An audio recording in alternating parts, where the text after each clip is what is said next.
hand the conference over to Mr. Abhijit Tibrewal. Thank you, and over to you, sir. Yes, thanks, Aisha. Good morning, everyone. I take great pleasure in having with us here today the senior leadership team of Mahindra Finance. We have with us Mr. Ramesh Iyer, Vice Chairman and Managing Director, Mr. V. Ravi, Executive Director and CFO, Mr. Rajneesh Agarwal, EVP Operations, Mr. Dinesh Prajapati, SVP Treasury and Corporate Affairs, and Mr. Rajesh Vasudevan, SVP Accounts. They're here to discuss the company's performance in Q1 FY21 and the business outlook going forward. We will have a Q&A session post this discussion. Let me now hand the floor over to our honored guests from Mahindra Finance. Over to you, Mr. Iyer, to share your opening remarks on the results. Thank you. Thank you. Good morning, everybody, and welcome to this call. So let me first begin by saying, we are very excited with what we are seeing in the rural market. And I have been saying this for a while now, that we definitely see the rural turnaround story to be much, much better, much faster than what we see in the urban markets. And we are fortunate that we are a very rural-focused company with a very deeper penetration. It's also very exciting for us to look at almost all our branches are up and working. We have close to about 1,100 plus branches where we already are seeing our employees definitely are in action, but we also see a lot of footfalls from the consumers. The dealerships are all open and operating, and we have smart branches, about 300 plus smart branches operating out of dealerships are all in action, and we see a lot of footfall even at the dealerships. So I would think that, the rural buoyancy is very clearly visible. If I look at, what we saw between April, May and June, I think sometime we had a call in May, and I had said that April was a disaster from an overall collection and business perspective because it was the first time that the lockdown was announced. Nobody knew next what. All branches were shut, no dealerships open, and therefore there was absolutely no business volumes, and there was hardly any collection. We had about 500 odd crore collections in the month of April. As we marched into May and we closed May, we saw that volume of collections doubling, and we also saw some marginal improvement to business volumes. But June was a great month, and therefore my request for everyone would be to look at the quarter disbursements or collection as a 1 month action and not a 3-month action. And in the month of June, we saw about 30,000 vehicles is what we transacted, and we collected about 2,200 plus crores from various consumers. Again, a very important feature of this is, while you recall I said about 75% plus consumers had taken moratorium, but 40% of the customers have actually repaid installment during this period, which is a great sign, and it's an indicator of how the rural cash flow is panning out. The harvest was good. The overall yield was phenomenal. The support price was good.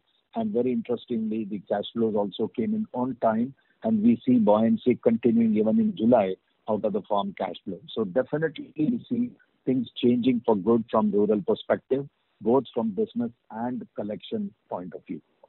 What we have though decided for sure is these are times to really watch them very closely, to have a very close look on a month-to-month basis and not really forecast for 3 months down and decide only that way we will go.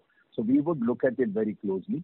Both in the fourth quarter and in the first quarter, we did make some aggressive provision, and that comes from our analysis of area, certain locations, certain products, certain profile of consumers, and we think that we have taken that position of wanting to provide on the basis of these parameters so that we are adequately covered for any exigencies that may come through if there was another lockdown to happen in some of these locations. I think from a product perspective, tractor is something that definitely reflected phenomenal buoyancy, and followed by the pickup kind of vehicles, small cars, pre-owned vehicle, small LCVs are the segment where we saw good traction, but heavy commercial vehicle, in our opinion, could kind of take much longer than the other products for sure. And the taxi aggregators, while they are returning back to activity, but obviously the volume of business for them is insufficient, and therefore they could take little longer than expected. So these are the two segments which may take little longer, and we are taking a stance to cover them up sufficiently in our provisioning when it comes to providing for these segments of consumers. I think one of the constraints that we see surely out there is the production constraints of OEM, their ability to make sufficient vehicles available or tractors available. If enough of supply was made available to the dealers in the month of June, our numbers actually could have looked even better. And therefore, production constraint has been one of the reasons, even for pre-owned vehicles. Well, the demand is definitely high, but because of not too much of exchange program that's happening, not too much of repossessions by finance companies, so therefore the supply side for pre-owned vehicle is a little subdued, and until that picks up, converting the demand into a real credit could take a little longer. But having said all of this, I think the July-September quarter, if you look at on a very short-term basis, may not show reflections of all changes already, but clearly the direction would be towards the positive trends that we are continuing to see in the rural market. But post-October, that's the festival season onset, to March, as we move towards March, we would very strongly believe that you can see a lot of buoyancy, of course with a caveat that the COVID with vengeance should not be repeating and entering into the rural market. Rural is definitely well insulated from what we see in the urban markets. And even if there are pockets where you have these problems, they are a little widespread and not concentrated. And therefore, we see activity levels continuing to happen. From the liquidity perspective, I think we are extremely comfortable. Our ALM is perfect match on a every bucket basis. Also, that whomsoever we have reached out to for resourcing for ourselves, whether it's a bank, the mutual fund, or our bonds, all of that has received a lot of positive traction, and we are sufficient with our fund position to be able to meet all our liabilities and meet the interest servicing requirement as well as fixed cost necessities. If you recall, I had also talked about our cost rationalization approach, and my request would be don't look at the cost drop that you saw in this quarter to be something of a permanent in nature all time going forward to this extent. Definitely there are one-timers in this, like for example, because of the lockdown situation, the traveling have been much lower. So the traveling cost obviously has been much lower.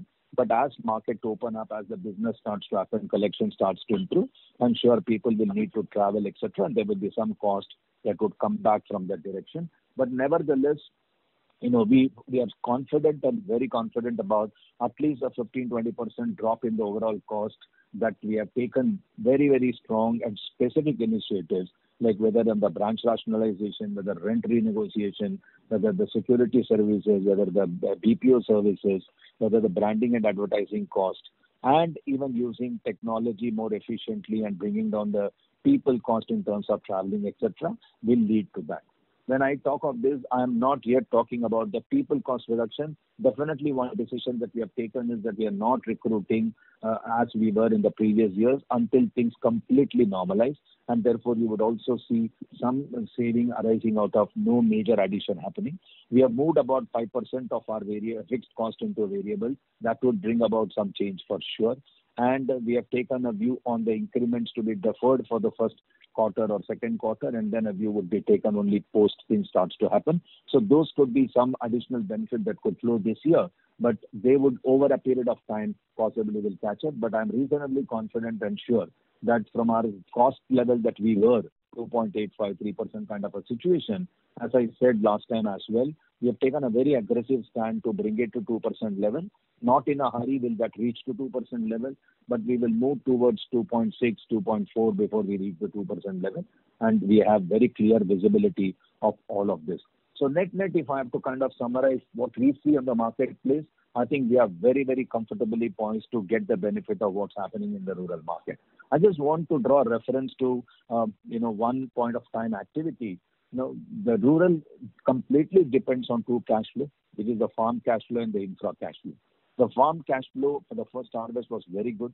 Monsoon is on time, widespread sowing is very high, and therefore every indication that the second crop will end up to be very buoyant. So the farm cash flow is a fixed situation from improvement very clearly visible. So far as the infra cash flow is concerned, all of us are exposed to this reading of the government focus in the rural market. We are seeing in many pockets the mining opening up. We are seeing very clearly coal auctions beginning to happen. We are seeing road projects once again beginning to happen. Put all of this together, as well as from the state level various projects, the two together will drive the infra cash flow. Therefore, if you go back to 2010, 2014 kind of a period and look at the rural market, when both the farm and rural cash flows were doing well, rural was absolutely buoyant and we got all the benefit.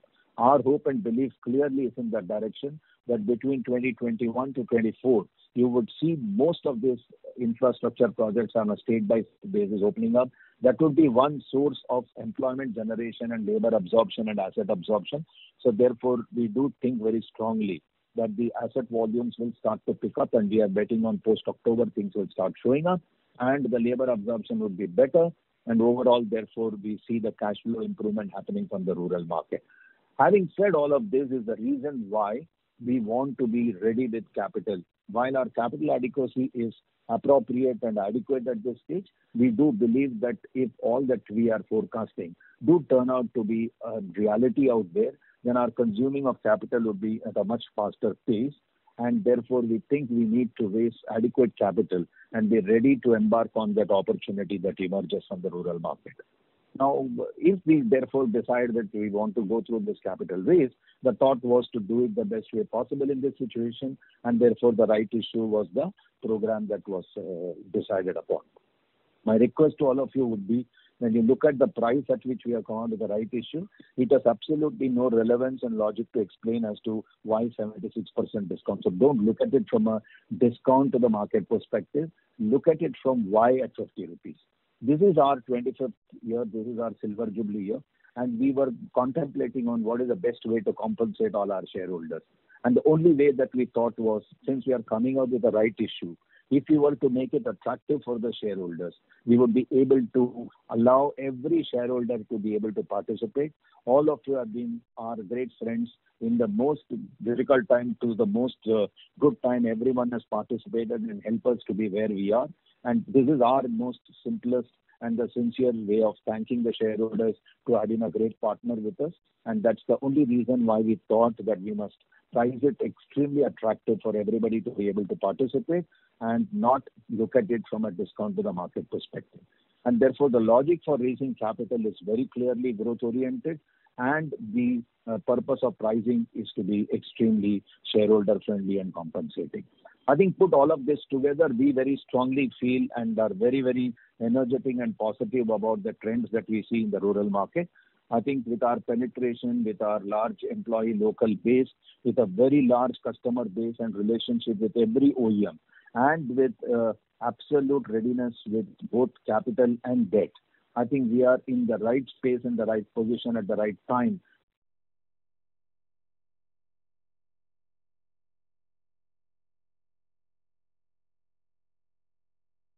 We would request the participants to please stay connected as the line for Mr. Iyer got disconnected.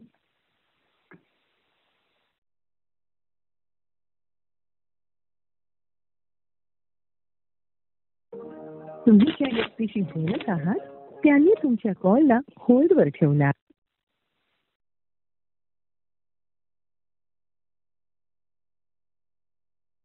Thank you for patiently waiting. We have Mr. Iyer connected, so you can go ahead, please. No, but can somebody tell me where we get cut off? Otherwise, okay, no problem. So I was just saying that, with the kind of buoyancy we see at the rural market, and with our readiness with capital, with our readiness with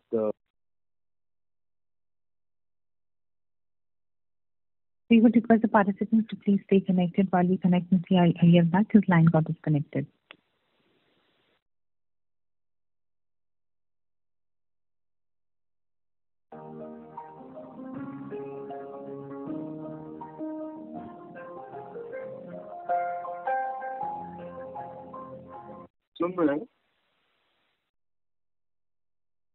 So you can go ahead, please. Yeah. So I'm saying with our readiness of capital, with our readiness of debt, with our penetration strategy, with our people on ground there, with our relationship with all the OEMs, and with our funds being all in place, we do believe that we are in the right space at the right time to be able to embark on this journey of growth. And we are very, very confident that, this is how things are likely to pan out in that marketplace, given what we see on the ground there. With that, I would actually stop here on what we see and why the capital raise and why we are priced it attractive for every shareholder to be able to participate, being our silver jubilee year. So thank you very much for the participation, and I will now open it up for the Q&A. Thank you very much. We will now begin the question and answer session. Anyone who wishes to ask a question may press star and 1 on their touchtone telephone. If you wish to remove yourself from the question queue, you may press star and 2. Participants are requested to use handsets while asking a question. Ladies and gentlemen, we will wait for a moment while the question queue assembles.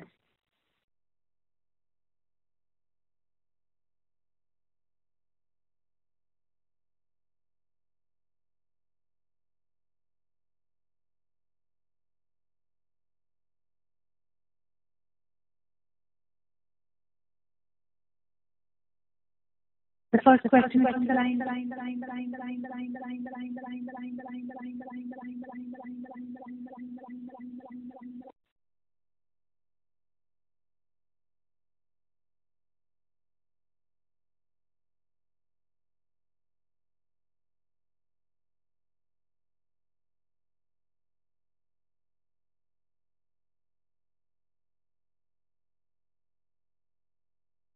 May was a very weak collection month. So when I say 40% in June, 40% of the customers have paid their full installment. Okay. So you would set the moratorium. In tractor, it's even much lower. It's just about 52 or 56% of the customer actually took moratorium. And there also 40% of them are paid. So effectively, just about 30% of the customers are now enjoying or wanting to enjoy the moratorium. Okay, all customers. Sorry? So the moratorium is now 30%. That's for tractors. That's right. For tractors. And for overall? Overall, it would be around 48% or so. 48.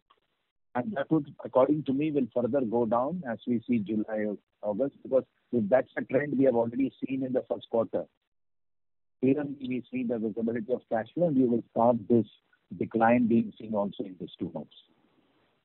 Got it. But this, the payment would be full installment. Yeah. Okay, not part, right? No, I'm saying full. That is as in the month of June. That's right. Got it, sir. So, and in terms of liquidity, now you've built up enough debt buffers. So does it peak here, or you will continue to maintain a high liquidity buffer? And what percentage of liabilities or what percentage of total assets would you want to keep your liquidity buffer at going ahead? I think as far as actual drawing is concerned, I think we have done sufficient to be able to meet the liability for the next 3-4 months very easily. We have enough signed up limits that we can draw anytime as we require. Then, as you know, the rights issue money will come in, and our own collections have been pretty good. So I don't think we need to draw more and store more, but we have very clear tie-up that even up to March we can meet all liability and be able to meet all service all interest and meet the fixed cost requirement. Dinesh, anyone wants to add, please chip in. Yeah, I think what you have said is holding true. We are sitting on more than 8,500 crore of liquid investment pool.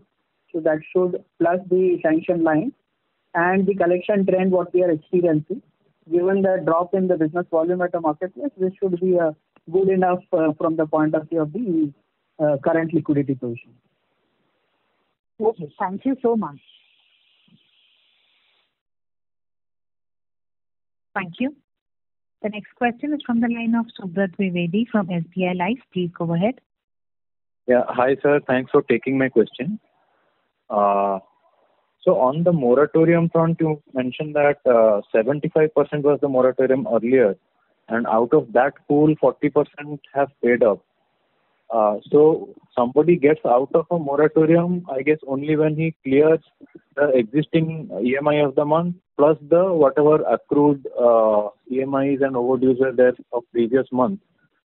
So just wanted to know what is the percentage of that number where people have cleared all EMIs outstanding, including June EMIs, and are completely out of moratorium.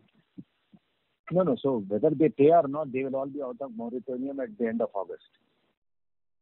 Okay. So I think don't link their getting out of moratorium to their payment. I think what I'm trying to explain is that the trend of they repaying the installment in spite of they being in the moratorium is the only point that I'm trying to make. I am not for one saying that, all of them are absolutely current and zero outstanding and they are paid for April, May, June, and they'll continue to pay for July, August, and September. So that's not the comment. I think the comment very clearly is from June, we have started seeing people repaying even if they have taken moratorium. It is completely understandable that in April, when they have not done any work, it is not possible for them. So when we close the moratorium in August, let us say, and if people pay between June, July, August, then they would still have one or two delinquency based on where they were at that stage. And that would be paid over a period of time. So please understand the comment from June, some of them from May, but let's take June as the start point, that 40% of the customers have started repaying their monthly installments from June. And that's a trend we see, and we see that to be an improving trend. And therefore, the pressure when moratorium ends for us to be able to collect from the customers is not going to be high. As against everyone's original thought process of, will it bunch up into a large overdues? Will people not pay during moratorium? Will NPA zoom up after the moratorium ends? I think those things are getting proved against. Mm-hmm. Understood. And segment-wise, if you could give any color on how the moratorium has been or how the collections have been. You mentioned the practice is one of the best. What about other segments? No. So I think it's important to understand, and we have said this many times in the past, for us, product relevance is little low, geography relevance is very high. Because whether they are a small car operator or whether they are a tractor operator, one of their source of income will be farm when it comes to rural. So since the farm cash flow has done well, we have seen uniform collection percentages in all segments. And when we offered moratorium also, we didn't pick and choose to say we'll give it to A and we'll not give it to B. Right? That's why the percentage was very high when we started. Right? So the trend has been pretty similar in almost all product ranges, but geographically it could be different. Like MP was the best because I think the farm cash flow in MP was phenomenal. Right? So therefore, you will see by geography there could be some trend change, but clearly on a product basis, every product has behaved similar.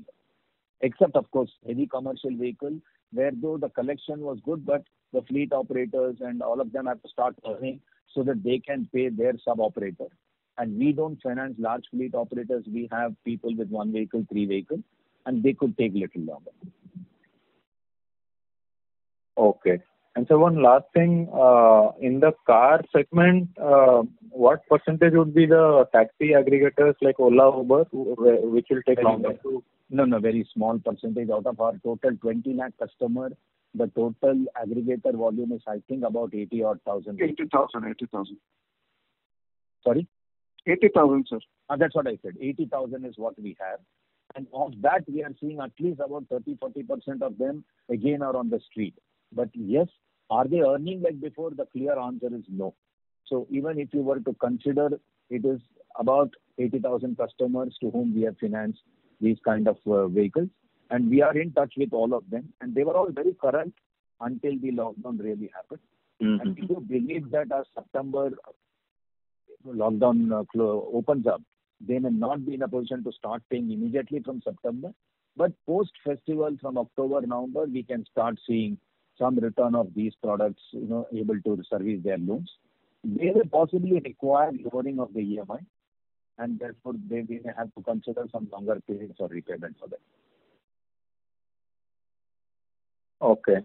And the balance, the non-Ola Uber segment, that would be largely rural transportation based, or how? Only. All our customer, 20 lakh when I talked, it is about 80,000, 1 lakh odd customer would be in the peripherals of urban. But otherwise, everything is into the rural transportation, whether they are carrying small essential goods like fruits, vegetables, trading activities, local contracting activity, right? Local people carrying. There is no major public transport system out there, right? So people do use these vehicles for going from point to point. So all of them are in these kind of activities only, and mostly all rural. Thank you, sir. Thank you. The next question is from the line of Alpesh Mehta from Motilal Oswal Financial Services. Please go ahead. Hi, good morning, and congrats for the good set of numbers. Sir, first question is, right now at the EPL level, we are at around 5.5% of the overall portfolio. What would be your comfort level? Because since last 2 quarters, obviously management overlay is playing a big role in terms of provisioning expenses. So any sense on that front? So if you look at our historic working, we need to have a loss provision ECL of about 30%, which we have moved to upward of 40%, and in some products maybe even higher, right? So therefore, I personally think if you look at, we have about 130,000 account in NPL, and the kind of provision that we have made, and if we were to be able to take back all the vehicles and transact them at the marketplace, and we are sufficiently covered according to me. So if we are at 5.6 odd percentage, I think the comfort level would be even at below 5% level, because these are all earn and pay customers and they don't end up not paying ever. So the delay will definitely be there, but non-payment situations are limited, right? So which is why, we feel comfortable. But given the current market condition, given that we will not be repossessing vehicles and settling with consumers on that basis, we have taken a forward-looking view on certain locations, certain products, certain applications, and done some additional provisioning.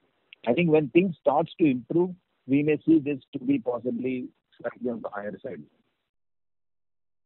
So, but sir, this current provision, what you are mentioning is for the existing stress that you have on the portfolio. But post the moratorium ending, there is expectation of some rise into NPL. So would this? I'm not willing to buy that theory. Actually, I have been repeatedly saying, if you look at individual customer who have put in 25% of their own money, and they have repaid their loan for the last 12 months, 14 months, 16 months, 100% there would be delay, and there would be their ability to earn right from 1st September is not going to be there. But today, even though we are on a moratorium, these consumers are earning, right? That's why 40% of them are able to service the loan. So I don't think that we must extend this theory to say, will there is going to be a boom of NPA coming because of this. I personally don't think so at all. Definitely there will be a delay. Customer may not pay every month on time, and they may not be able to pay every month also. But clearly you will not see bunching up happening and a lot of them falling the wayside. So I would very strongly urge to think, if the underlying cash flows of these consumers return back to average, not even saying original normal, we would not see that happen. But let's take a position to say that the COVID returns big time, it moves into rural market, then I think even the regulator intervention will be there to further extend the moratorium or allow a reschedulement. So in the changing scenario of the rural market cash flow improving, and in the changing scenario of the consumers back on the street earning their money, we see already that the customers are willing to repay, and we don't see the situation deteriorate substantially from here. Thank you. Alpesh, we would request you to please come back in the queue, as we have several participants waiting for their turn. Also, we would request the participants to please limit your questions to one per participant. The next question is from the line of Amit Nanavati from Nomura. Please go ahead. Yeah, hi. Just 2 questions. Firstly, again on collections, basically at least to the extent of 48% of your customers is not paying. Any sense you can give around what percentage of customers are already up and running in terms of business activity, but will take longer to recover, will take some time to recover, and hence you'll see a 1 month, 2 month delay, or at least some percentage of customers where you're seeing it will take much longer to recover, who still impacted as things stands today. Secondly, on OPEX side, just want if you can give further more clarity around what percentage of the OPEX reduction, especially overhead, is more volume linked in terms of dealer commissions, incentives, etc. What part would be more business activity linked where travel, conveyance, etc., which may bounce back once you start resuming all your business activities? Yeah, these are the two questions. No, so first on the cost, traveling, conveyance, and dealer commissions are direct variables. In the sense that if the business volume increases, the commission will proportionately increase. And likewise, the traveling and conveyance is a direct relationship to activity level on the ground. And therefore, once things absolutely normalize and business volumes and collections volume starts to pick up, you will see the traveling cost also moving up in that direction. Except that both of that are not likely to substantially increase. Like before, we have renegotiated for some of the approaches, but we have also relooked at some of our processes to approach that accordingly. Like for example, the digital repayments have increased from a normal 35-40% to a 50% type level, which would automatically would mean little less travel required for collections and whatever. But those two are direct variable linked to the business volumes and collection volumes. As otherwise, if you look at any other item that I talked of, rent, branch rent renegotiated, the security services that we have engaged, the BPO services that we are using, the advertising and branding costs that we were otherwise incurring, these are all direct corrections. So which is why I said that if you have seen a 40% drop, I think what we are comfortable to believe is at least 20% is definitely sustainable out of this, which means 50% of the current cost reduction that has happened is sustainable from these line items. The other contributors are definitely traveling and the dealer commission, etc. The other area where we are seeing a definite reduction that is sustainable is the legal cost. We were using arbitration, we were using notices to be sent and all kinds of stuff. And all of that has also been renegotiated in this current scenario for the new price going forward. So I would think that, if you save 100 rupees during this period, 50 rupees of that is variable, 50 is definitely sustainable. So far as this percentage of the customer who have taken moratorium and at this stage are not paying, a larger percentage of that is from the tractor portfolio who will get their money maybe in July and you will see corrections to that, which is why I said it a little earlier first thing, that you would see an improvement to this percentage happening. The two segments where we think people who have taken moratorium and not paying and will take longer is surely the commercial vehicle segment and the aggregator taxi operator segment. And therefore, out of the 75% of the customers taken, we would think about 20% of the portfolio would require a longer time for them to be able to start servicing. But they again post-October would start servicing their contract, but their ability to kind of pay or the past which has been built may not be there. They will all go to the rear end having used the moratorium. So surely they will be able to service their loan of a monthly installment. But will they be able to pay for what has happened between April and August? I think those bunch of customers will actually use the moratorium and will be able to pay on the extended period.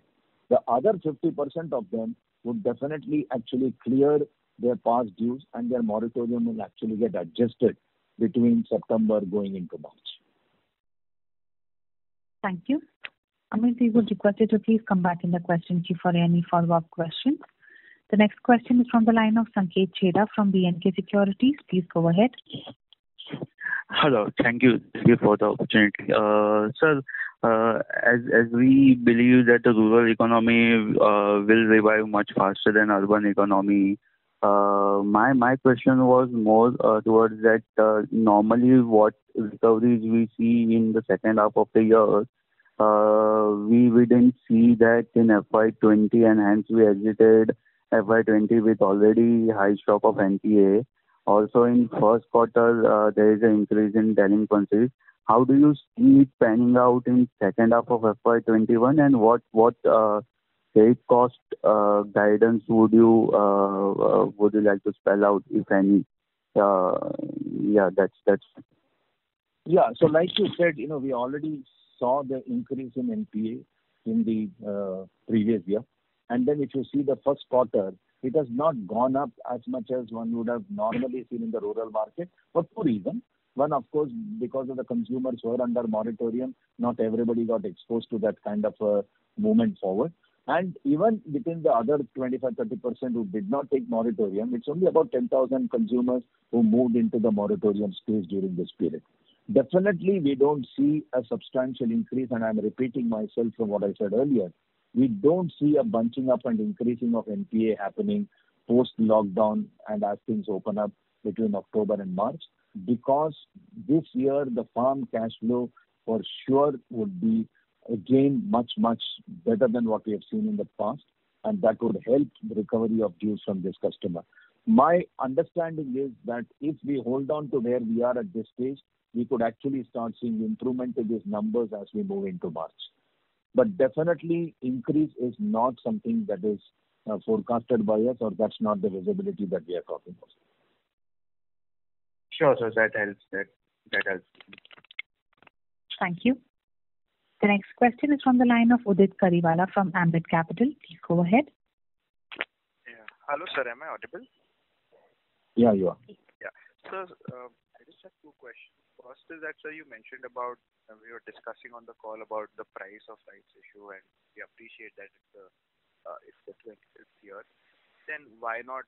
Because indirectly, when the price is so low, it kind of forces an existing investor to pump in more money. Why can't a rights issue be followed by, let's take a bonus or something wherein you reward the share? Why can't rights issue be followed by a bonus later on? Maybe that could have been a rights issue which is at a higher price. I'm just thinking that could also be one way to look at it, right? I mean, you would end up... I will definitely communicate your sentiments to my board, but it will be unreasonable for me to make any comment on this as a management. Yeah, okay. But I will definitely say this is one of the questions. Okay, and sir, the second... Ramesh, hello? Yeah. Hello? Yeah. If you do the mathematically, if you look at it, a right issue at a market discount to the market price, say 15-20%, and then follow it with a bonus. Bonus, you have to take it as zero. The average works out to close to what we have given. See, mathematically, if you look at it, we didn't do this kind of economic mathematics to arrive at that, at the 50 rupees. But if you look at very roughly, that is what will come. One at zero, one at, say, 20% discount to the market price. More or less what you will arrive around 50. It's right, sir, but it's just that as an investor, I have a choice. In the second option, I have a better choice whether I need to invest or not. That was the only concern. The second point which I had was on the quantum, sir. Why such a large capital raise quantum? Are you expecting such high growth, or is it some part is that you're anticipating that it could be required from the asset quality perspective? So some sense around that, because it could be ROE dilutive. Yeah, it is. But if you look at any time in the past, I think whenever we have raised capital, we have taken a view for at least 2 or 3 years requirement. And that's the only view we have taken, because you should also understand, we have a rural housing subsidiary and we are seeing a lot of traction there as well. Their asset quality is definitely beginning to improve, and they will also embark on some growth story surely.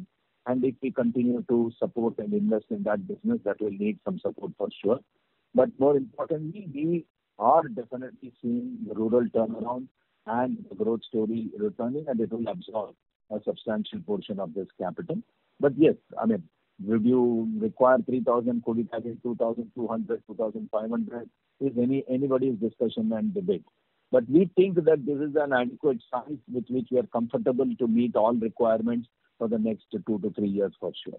And we want to remain a little high on the capital side in the current scenario, whether the rating agency, whether the lenders, everybody would feel comfortable about adequately being capitalized in this round, instead of having just about the level that you need. Thank you. Udit, we would request you to please come back in the question queue for any follow-ups, as we have several participants waiting for their turn. Also, we would request the participants to please limit your questions to one per participant. The next question is from the line of Anita Rangan from HSBC Asset Management. Please go ahead. Yeah, hi. Thanks for the opportunity. I just wanted to understand, this quarter, your employee cost and your other expenses have come down substantially. So, is this driven by COVID and a sustainable trend, or if you can break down what's the structural component and the variable component in this? No, so I thought in the earlier questions that got answered. But nevertheless, the structural changes from the overhead perspective is other than traveling and the dealer commission. I would think other reductions are all structural in nature, and they would hold up for sure. So far as traveling and dealer commissions are concerned, they have linkage to the overall volume that we transact at the marketplace, both from business and collection point of view. So far as the employee overheads, etc. is concerned, as I said, we have moved about 5% of our cost from fixed to variable, and therefore they are sustainable. Yes, if the overall productivity improves, if the overall performance improves, that 5% comes into a variable route. Otherwise, that's something that on a fixed basis has been reduced. Definitely no additions have been made. Very small percentage of people would have left and not been replaced, but that would contribute to be a very small percentage. There is other variable component in the employee side, which is the field executive incentive program, which is again linked to performance on collections and disbursements. And if that was to return with overall growth perspective, then some of that would come back. But as otherwise, that is something again on a variable basis have been saved. So if you look at an overall, let's say if you have during this quarter, if you have saved 100 rupees, I said that going forward one can expect a 50% of this to remain sustained. 50% of it is variable, which will come back if the volumes were to overall go. Okay. And if I may just ask one more question. You said among the geographies, like for you, MP was the best. Can you say like which geographies had more impact relatively and which was bad also? No, so I think South has been not doing as well as we would have expected it to do. And that's been for some time, nothing to do with COVID particular. Even otherwise, the activities have been lower. And therefore, I singled out MP because the crop was very, very good, and the overall cash flow in MP Chhattisgarh was phenomenal. As otherwise, most of the other states have been around the average amounts between each other. South has been a little low performing, and within South, I would think Karnataka, which is also again very mining dependent and all that, and they could see some traction post October as mining begins to open up. Thank you. Anita, we would request you to please come back in the question queue for any follow-up questions. The next question is from the line of Rikin Shah from Credit Suisse. Please go ahead. Thank you, sir, for the opportunity. I have two questions. The first one, in this quarter, we saw that the SME disbursements were up sharply in absolute terms. So was it driven only by the MSME scheme, or was there any other factor into it? That's my first. And the second question was, the average ticket size, if you compute it, it seemed to be up almost 30% year on year. So what explains this increase in the average ticket size? Thanks. Sorry, can you be a little more clear? What is 30% up? Average ticket size for the standalone book. So if we compute it based on the value of assets financed and the number of contracts, then it comes out to be up 30% year on year. No. There's something wrong. It cannot be. I mean, our retail LTVs have not changed at all. So maybe Dinesh or somebody can take it offline and explain to you, but there seems to be some computation issue there. Because we have done 30,000 vehicles, and the asset value that we have financed for any asset is not more than, I guess, more than 4 to 5 lakhs. 4 to 5 lakhs. Yeah, which is as much as what it was in the past. So probably you could remove the SME piece there and then see it and then compare this. I don't know. Vishal, can you take this question and explain offline? And even SME growth of some percentage you said is I think SME is a business that we completely stopped. Actually, that might be we did some Mahindra supplier bill discounting, which must have come there as one-time transaction of some 200 odd crore, I think. Yes. So both of this Vishal can explain to you in detail. But I want to stay assured that the LTV for retail assets have not moved at all. And especially if the trucks financing has come down, I would expect that the LTV would remain stable or go down, but definitely not go up. Okay, sure. I'll follow up with Vishal later.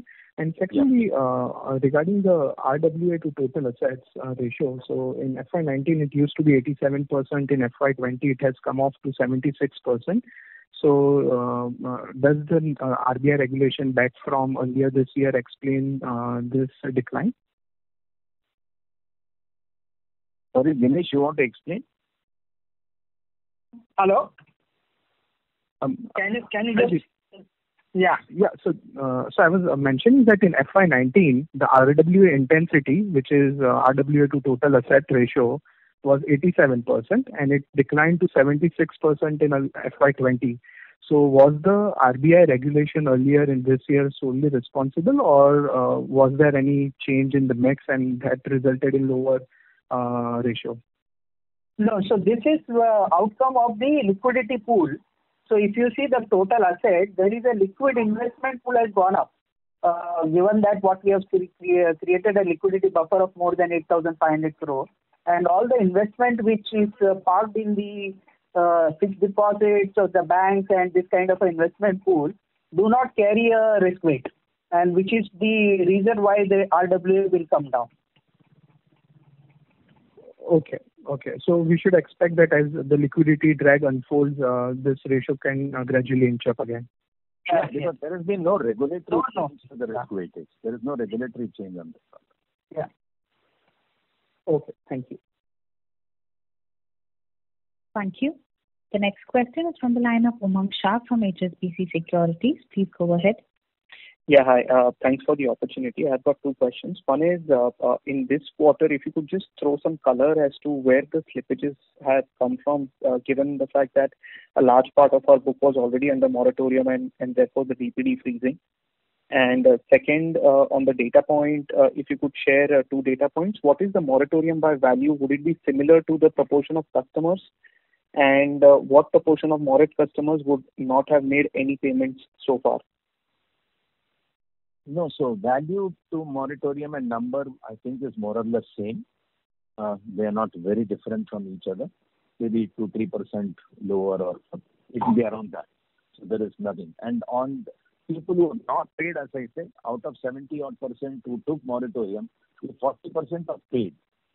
Right? It's the balance who have not paid, that 59-60% of them are the ones who have not serviced their loan during this period. And that is where the expectation that some of them would start paying in this round, that is between July and September. Okay. And what was your first question? You had any? Yeah. So that was, sir, on slippages. Given that a large part of book was already under moratorium and DPD freeze, any particular segment which has contributed to NPLs this quarter?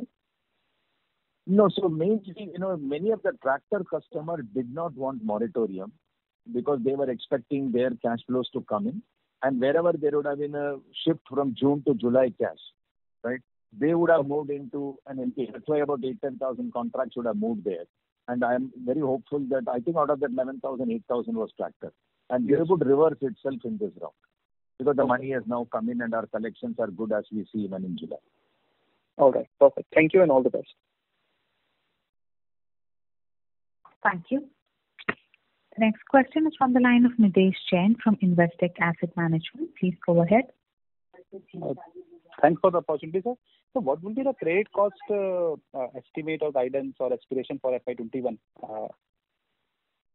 Given we have now a decent amount of information about moratorium and how the customers are behaving, what will be your estimate of credit cost for FY21?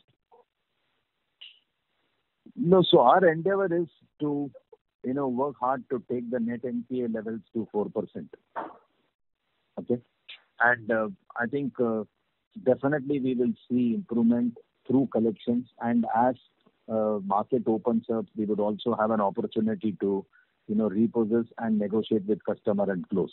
So that by itself will help us move in that direction. But if there was any gap, if we think over a period of time, if necessary, based on product lines, like I said, commercial vehicle and taxi aggregator, we may take an aggressive stand and make little additional provision. And would try and reach that number in the next 9 months, 12 months type of situation. And we think that opportunity is opening up in rural. So clearly one should forecast a downward trend to the gross and net NPA through the market actions, and if necessary, with some little addition provision from our side to make that happen. Thank you. The next question is from the line of Nikhil Tauda from Motilal Oswal Financial Services. Please go ahead. Hey, hi.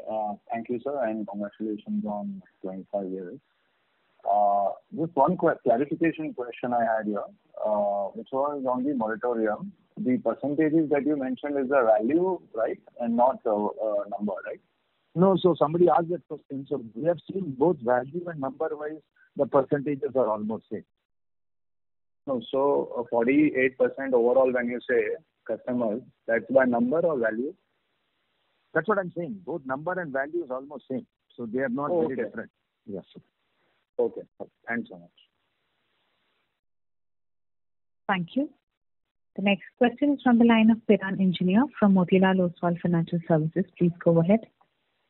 Yeah. Hi, sir. Congrats on the quarter. I had one clarification on Umang's question. You said 60% of your 75% Morat customers have not paid a single installment since April.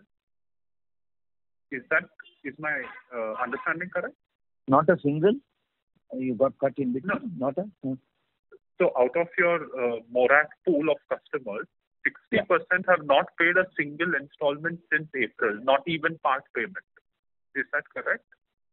Part payment could be there, but you're right. 59% of them have not serviced their loan. I have not checked for as someone paid part payment there, but it is right that 59% of them have not serviced the loan between April and May. March, April, May, as we gave them the moratorium. You're right. No, I'm guessing that continues in phase 2 also. Even in June, July, they have not paid. No. June they would have paid. Some part, I'm not checked on part. Maybe Vishal can somebody check and let you know. But it is correct that if 40% of them have serviced, the other 59% have not paid. You're right. Okay. And so according to you, in the month of June, since we saw, or the auto industry saw good volume, how much of that would be pent up versus say structural in your assessment? Auto didn't see a very big jump. Huh? No, I meant month on month. Yeah, month on month, yes, but overall volume compared to any time in the past was much lower. And I don't know, there was not too much of pent up and all that. I mean, because there was not too many inquiry waiting to convert. So these are one trend change that we have seen, like unlike in the past where people bought vehicle even as an investor and put it to use. In this round, we have seen actual user buying the vehicle. So actual user buying, I don't know, they may not be pent up. They just decided, okay, now things are opening up, I'll buy a vehicle. Thank you. Piran, we would request you to please come back in the question queue for any follow-ups. The next question is from the line of Subramanian Iyer from Morgan Stanley. Please go ahead. Yeah, thanks for the opportunity. Just a follow-up question on collections. So, I mean, you mentioned in terms of moratorium, but previously you had mentioned that the collection efficiency in April was 15%, which had improved to about 50% in May. So what is it in value terms for the month of June, and if you have any early number for July? So June, as I said, we collected upward of 2,200 crores, which turned out to be roughly around 72, 73 or 77, around that percentage. So far as July is concerned, the early signs are it is better than June for the first 10, 15 days that we saw in June. Thank you. Thank you. The next question is from the line of Abhishek Murarka from IIFL. Please go ahead. Yeah, good morning, sir, and thanks for taking my question. So, sir, when you applied this management overlay in both your standalone business and the rural housing, can you share some of the thought process that brought you to that number? It's a very specific number, so you would have obviously done some calculation. Yeah. Just wanted to understand the thought process. So as I explained, there are 2 or 3 things that we looked at. One is we looked at all accounts that were frozen, let's say on 29th February or 1st March, and we looked at them by age. How many of them are more than 2-year-old account? How many of them are more than 12 months old? And how many of them are less than 12 months old? Right? And if somebody was less than 12 months and is already having a 2 EMI outstanding, we believe that they may take little longer than normal to repay. So therefore, that was one set that we looked at to say, okay, how do we make higher provision for these accounts? Because someone who's been more than 2 years with us or more than 12, 18 months with us and have paid for that number of months and they had only one overdue and also have initially invested 20-25%, then the asset has substantial ability to protect the principal there, right? Even if they were to become default. The second that we looked at was which are the products which are going through some stress, and which is where we came to the commercial vehicle and the taxi operator as the other segment where we looked at what to do. The third that we looked at was by geography as to which are the geography where because of the COVID situation the stress is higher, especially, in April, May, they were in red zones, activity levels was just not there, etc., etc. And the fourth element that we looked for, people who have been in the outstanding for much longer, maybe 30 months, 36 months, then we said, why continue them further, because we are not going to repossess very urgently, and therefore we increase the provision and fully cover them, having 40, 42 months, something of that cutoff, and fully provided for them. So these are the various methodology that were applied to the overall portfolio and then arrived at both in March as well as in June. Thank you. The next question is from the line of Aditya Jain from Citigroup. Please go ahead. Hi. On the additional provisions that have been made in this quarter, could you just talk about which stage they are allocated to between stage 1, 2, and 3? No, so I think most of it would have gone to stage 3 because, as I explained, we looked at what is their outstanding and what is the balance remaining, what is the repossessions to be done, etc. But I think around 130-40 crores would have gone to stage 1 and 2. Rajesh, you are in the call? Yeah. Correct. So around 470 odd crore would have gone to stage 3, 140 odd crore would have gone to stage 1 and 2. And there was some dealer outstanding of trade advances, so 30-40 crore would have gone to that against the trade advance. Are the large 3 buckets? Anything else, Rajesh? Am I right? This number? So overlay was for 476 crores. That is largely to 3. And that's what I said. we reset our forward-looking parameters during the quarter also. So that has large impact on stage 1 end. So our PDs, LGDs also got reset. And then the TA, what Mr. Iyer said, a small amount of TA which we provide. Thank you. The last question is from the line of Nischint Chawathe from Kotak Securities. Please go ahead. Hi. Just a couple of numbers. If you could share what was the actual collection in April and May. I believe you said it was 2,200 crores in June. Yeah, about 500 crores, close to around 500 crores in April, and around 1,000 or I think close to 1,000 crore in May, and it went to upward of 2,200 crores in June. And what was the monthly demand for June? Monthly demand for June would have been 3,000. Around 2,900. 2,900. Okay. Sure. And just one last question, if I can, if you have any outlook for disbursement growth for the next 9 months. Thank you. See, the disbursement growth is, of course, we are very sure that we will maintain our market share and there may be even some improvement to market share. But the OEMs themselves are very unsure in terms of their volumes. Like when we talk to different OEMs, they are very buoyant about the production commencing and they will be able to supply large numbers, etc., etc. If we were to go by all their numbers and if we were to maintain our market share, forget increase in market share, I think we would end up doing 60,000 vehicles, which would mean close to 3,000 crore plus. I'm not too sure that we want to go by what the numbers they are putting out because we are not yet seeing their ability to supply with that kind of a speed. So I don't know how to put that number out, but as I said, 30,000 vehicles we did in the month of June. Has an ability, even in a subdued supply situation, we can touch 45,000-50,000 vehicle type numbers. But if the OEMs meet their targets and they are truly able to supply volumes, like when we talk to Maruti, they are talking of very high inquiry levels at dealerships, and that's what the dealers tell us also. And we have a good market share. So the best disbursement could be 65,000 vehicles, which would mean 3,500 crores. The worst could be 30,000 vehicles, which means 1,500 crores. And we would believe that somewhere in the average one could look at. Because I'm not too sure that everyone will be able to supply sufficient quantity, at least for the next couple of months. But post-October, I think we can expect volumes to stabilize and disbursements to keep growing. Perfect. That gives a very good perspective. Thank you very much and all the best. Thank you. Thank you. I would now like to hand the conference over to Mr. Abhijit Tibrewal for closing comments.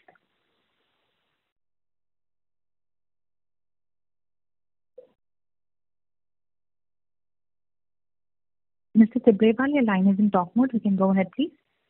Yes, thanks, Aisha. Many thanks to the Mahindra Finance management team and all the other participants for a very vibrant discussion today. Have a good day. Thank you. Thank you. Thank you. Thank you. On behalf of ICICI Securities, that concludes this conference. Thank you for joining us, and you may now disconnect your lines. Thank you.